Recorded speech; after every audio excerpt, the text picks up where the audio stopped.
അത് മൂവാറ്റുപുഴയിലെ ആൾക്കൂട്ട കൊലപാതകവുമായി ബന്ധപ്പെട്ടാണ്. ഇന്നലെ പ്രതികളെ സ്ഥലത്ത് തെളിവെടുപ്പിനൊക്കെ എത്തിച്ചിരുന്നു. അതുമായി ബന്ധപ്പെട്ട് കൂടുതൽ പേർ ഈ കേസിൽ പ്രതികളായേക്കുമെന്നുള്ള സൂചനകളാണ് ഇപ്പോൾ പുറത്തുവരുന്നത്. 2 പേർ നിലവിൽ നിരീക്ഷണത്തിലാണുള്ളത്.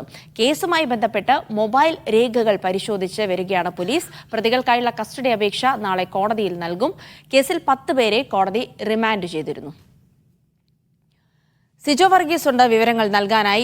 സിജോ, എന്തായാലും ഈ കേസുമായി ബന്ധപ്പെട്ട തെളിവെടുപ്പടക്കമുള്ള കാര്യങ്ങൾ പുരോഗമിക്കുകയാണ്. അതിനിടെ കൂടുതൽ പേർ ഈ കൃത്യത്തിൽ ഉൾപ്പെട്ടിരുന്നതായി പോലീസ് സംശയിക്കുന്നു. അവരുടെ അറസ്റ്റ് അടക്കമുള്ള ചോദ്യം ചെയ്യൽ അടക്കമുള്ള നടപടികൾ കൂടി ഇന്ന് തുടരുമെന്നുള്ള സൂചനകളാണോ വരുന്നത്?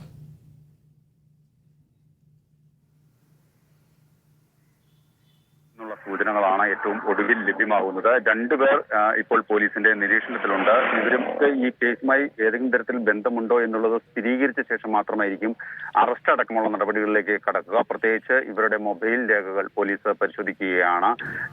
ഒപ്പം തന്നെ ഈ അശോക് ദാസ് ഈ ചെന്ന പെൺസുഹൃത്തിന്റെ വീട് മുതൽ ഈ കെട്ടിയിട്ട സ്ഥലം വരെ അശോക് ദാസിനെ മർദ്ദിച്ചു എന്നും ഒപ്പം കെട്ടിയിട്ട ശേഷവും മർദ്ദനം തുടർന്നു എന്നുമാണ് പോലീസ് കണ്ടെത്തിയിരിക്കുന്നത്. ഈ തെളിവെടുപ്പിനിടയിൽ പോലും ഈ പ്രതികൾ ഇക്കാര്യം നിഷേധിക്കുന്നുണ്ട്. പക്ഷേ എങ്കിൽ പോലും ഈ ഇത്തരത്തിൽ മർദ്ദനമുണ്ടായ സാഹചര്യത്തിൽ അതിന്റെ വീഡിയോ ദൃശ്യങ്ങളടക്കം പോലീസ് ശേഖരിച്ചിട്ടുണ്ടായിരുന്നു. പ്രതികൾ ഈ വീട്ടിൽ, അതായത് അശോകദാസ് എത്തിയ വീട്ടിൽ അസ്വാഭാവികമായ ചില കാര്യങ്ങൾ കണ്ടതിനെ തുടർന്ന് അവിടെ എത്തിയ പ്രതികളിൽ ചിലർ ഇത്തരത്തിൽ മൊബൈൽ ദൃശ്യങ്ങൾ എടുക്കുകയും ചെയ്തിട്ടുണ്ടായിരുന്നു.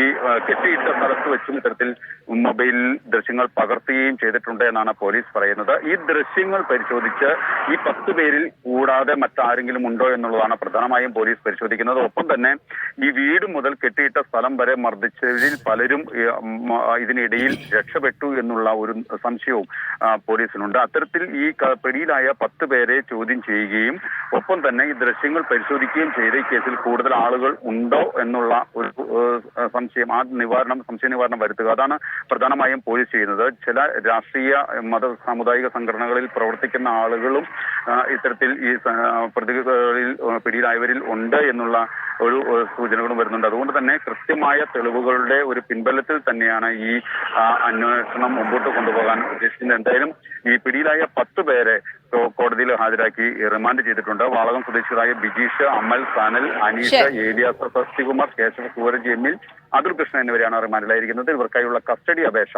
നാളെ കോടതിയിൽ പോലീസ് നൽകും.